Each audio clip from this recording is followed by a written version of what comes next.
आजसुद्धा तुमच्यासाठी अगदी नवीन चवीचा पराठा रेसिपी घेऊन आलेली आहे। हा पराठा तुम्ही 4 ते 5 खाल्ल्याशिवाय तर नक्कीच थांबणार नाही। अतिशय चविष्ट आणि पौष्टिक असे सारण भरून हा पराठा मी बनवलेला आहे। चवीलाही खूप मस्त लागतो। विशेष म्हणजे वरील आवरण नेहमीप्रमाणे लोण्यासारखं मऊसूद असणार आहे आणि आतमध्ये भरपूर काठोकाठ भरलेलं सारणसुद्धा असणार आहे। पराठा पौष्टिकसुद्धा आहे, चवीलाही खूप मस्त लागतो। रेसिपी नक्की एकदा ट्राय करून बघा। कशी वाटली मला कमेंट करून नक्की कळवा। आवडली असेल तर लाईक शेअर नक्की करा। चला लगेच सुरुवात करूया। तर इथे मी 4 बटाटे घेतलेले आहे। 3 छोट्या आकाराचे आहे, 1 मोठ्या आकाराचा बटाटा घेतलेला आहे। यातला एक छोट्या आकाराचा बटाटा मी वेगळा काढते। 3 बटाटे आपण सारणासाठी वापरणार आहोत आणि 1 बटाटा नेहमीप्रमाणे मी पारी बनवण्यासाठी वापरणार आहे। पराठ्यासाठी जे गव्हाचं पीठ आपण मळतो त्यामध्ये उकडलेला बटाटा नक्की घाला। त्यामुळे पराठ्याची पारी अगदी लोण्यासारखी मऊसूद बनते। विशेष म्हणजे हा पराठा दिवसभर जरी ठेवाल ना तरी अजिबात वातळ होत नाही, जसाचा तसा मऊसूद राहतो आणि पराठ्याला चवही फारच छान येते। आणि गव्हाचं पीठसुद्धा चाळूनच वापरावं। कोंडा जो असतो ना त्यामुळे पारी वातळ होण्याची शक्यता असते, किंवा तुम्हाला कोंड्यासहित वापरायचं असेल तर वापरू शकता, पण तुम्हाला जर अगदी मऊसूद पराठे बनवायचे असेल तर गव्हाचं पीठ चाळून वापरा। सोबतच मी चवीनुसार मीठ आणि पाणी घालून मऊसूद असं गव्हाचं पीठ मळून घेतलेलं आहे। काही मिनिटासाठी रेस्ट करायला बाजूला ठेवूया। आता मसाले फ्राय करण्यासाठी मी इथे अगारो या ब्रँडचा हा फ्राय पॅन वापरते आहे। हाय क्वालिटी स्टेनलेस स्टीलपासून बनवलेला आहे आणि क्वालिटी खूप छान आहे। तर आता इथे आपल्याला काय करायचं आहे, या पॅनमध्ये 2 चमचे धने, 1 चमचा जिरे आणि 1 चमचा सोप अगदी मंद आचेवर भाजून घ्यायचं आहे। सुगंध येईपर्यंत हे मसाले छान खरपूस असे भाजून घ्यायचे आणि भाजल्याबरोबर गरम असतानाच आपण कुटून घेऊया। तुम्ही मिक्सरला जाडसर फिरवून घेऊ शकता, पण खलबत्त्यामध्ये जर कुटाल ना तर स्वाद अजून छान येईल।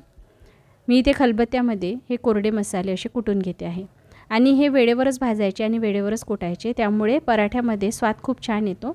वाटून ठेवलेले मसाले पराठ्यासाठी वापरायचे नाही। तर इथे मसाला बघू शकता मी जाडसर वाटलेला आहे, खूप बारीक असं पावडर तयार करायचं नाही। तर आता पराठा आणि स्टफिंग दोन्हीही हेल्दी बनवण्यासाठी मी डिझायनोचं एक्स्ट्रा व्हर्जिन ऑलिव्ह ऑइल वापरते आहे। हे तेल मॅरिनेशन, सॉटे, गार्निशिंग तिन्हीसाठी वापरता येतं, त्यामुळे कुकिंगसाठी सुद्धा तुम्ही हे तेल वापरू शकता। आणि या तेलामध्ये 75% मोनोसॅच्युरेटेड फॅटी ॲसिड आहे, अँटीऑक्सिडंट आणि अँटी इन्फ्लेमेटरी प्रॉपर्टीजसुद्धा आहे। बाकी तेलापेक्षा हे तेल जास्त हेल्दी आहे। तर आता आपण इथे काय करूया, पॅनमध्ये 2 ते 3 चमचे तेल गरम करायचं। यामध्ये 2 चमचे कुटलेला मसाला घालायचा आहे। मसाला 2 ते 3 मिनिटासाठी मंद आचेवर परतून घ्यायचा। मसाला परतून झाला की अगदी बारीक चिरलेला एक कांदासुद्धा परतून घ्यायचा। गॅस मी मंद आचेवर ठेवलेला आहे, कारण सुरुवातीला आपण मसाला घातलेला आहे, त्यामुळे गॅस अगदी मंद आचेवर ठेवूनच कांदा परतायचा। इथे मी 10 ते 15 लसूण पाकळ्या, अर्धा ते 1 इंच आलं, मुठभर कोथिंबीर, सोबतच 3 ते 4 हिरव्या मिरच्या मिक्सरला वाटून घेतलेल्या आहे। हे तयार केलेलं वाटण आपल्याला यामध्ये घालायचं आहे। वाटणसुद्धा आपण अगदी मंद आचेवर 2 ते 3 मिनिटासाठी परतून घेऊया। आता यामध्ये अगदी बेसिक असे कोरडे मसाले घालूया। अर्धा चमचा हळद, अर्धा चमचा गरम मसाला, अर्धा चमचापेक्षा कमी भाजलेल्या कसुरी मेथीचं पावडर, सर्व आपल्याला अगदी मंद आचेवरच छान परतून घ्यायचं आहे।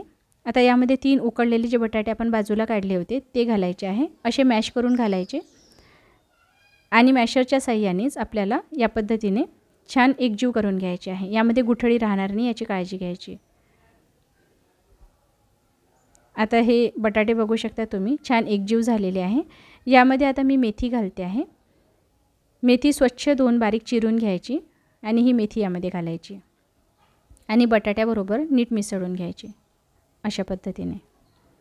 सुरुवातीला पॅनला चिकटायला लागेल, पण हळूहळू पॅन सोडायला लागतं आणि पॅनला काही चिकटून बसत नाही। यामध्ये चवीनुसार मीठ घालायचं आहे आणि नीट एकदा परतून घ्यायचं। बघू शकता हे सारण जे आहे इथे तयार झालेलं आहे। बघा पॅन सोडायला लागलेला आहे। आता लगेच काय करायचं, एका परातमध्ये काढून गार करून घ्यायचं। गरम गरम स्टफिंग आपण पराठ्यामध्ये भरू शकत नाही, त्यामुळे पराठे फुटतात, त्यामुळे स्टफिंग पूर्णपणे गार करायची आणि नंतरच पराठे बनवायला घ्यायचे। तर आता ही स्टफिंग जोवर गार होते आहे तोवर पराठे बनवण्यासाठी जे गव्हाचं पीठ आपण मळून ठेवलेलं होतं ते परत एकदा छान मळून सॉफ्ट करून घेऊया। यामध्ये आता थोडं तेल घालायचं आहे।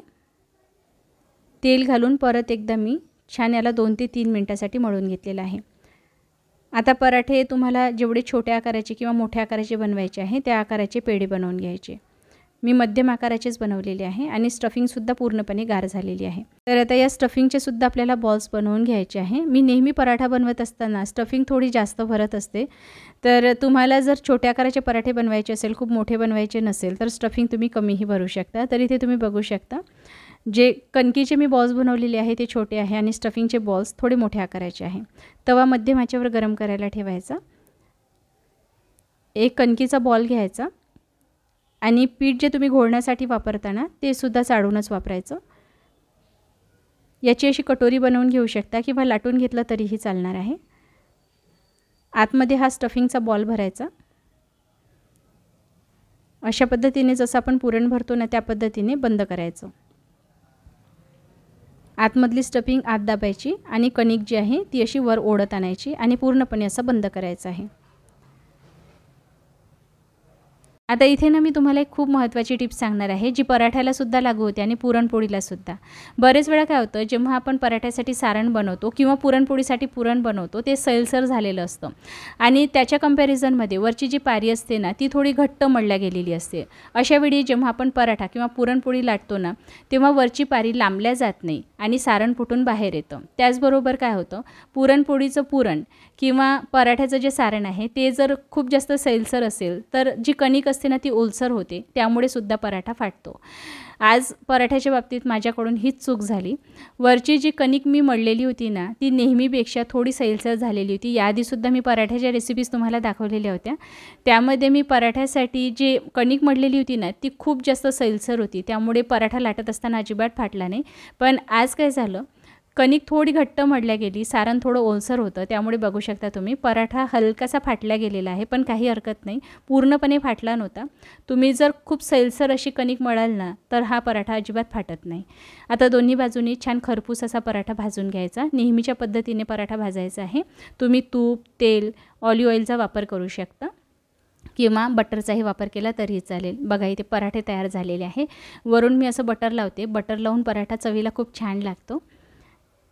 तर बघा, तर जी महत्त्वाची टिप मी तुम्हाला या व्हिडिओमध्ये सांगितलेली आहे ती नक्की फॉलो करा, त्यामुळे पराठे परफेक्ट बनतील, अजिबात फाटणार नाही। तर हा पराठा मी तुम्हाला तोडून दाखवते आहे। बघा, अगदी मऊसूद असा पराठा इथे तयार झालेला आहे। चवीलाही खूप मस्त लागतो, विशेष म्हणजे पौष्टिक खूप आहे। जे मुलं मेथीची भाजी अजिबात खात नसतील ना ते सुद्धा चवीने मेथीची भाजी खातील। मुलांना भाज्या खाऊ घालण्याचा हा उत्तम मार्ग आहे, नक्की ट्राय करून बघा। रेसिपी कशी वाटली मला कमेंट करून नक्की कळवा आणि याआधीसुद्धा मी नवनवीन पराठ्याच्या रेसिपी शेअर केलेल्या होत्या, त्यासुद्धा नक्की बघा। येणाऱ्या रेसिपी बघण्यासाठी चॅनलला सबस्क्राईब नक्की करा।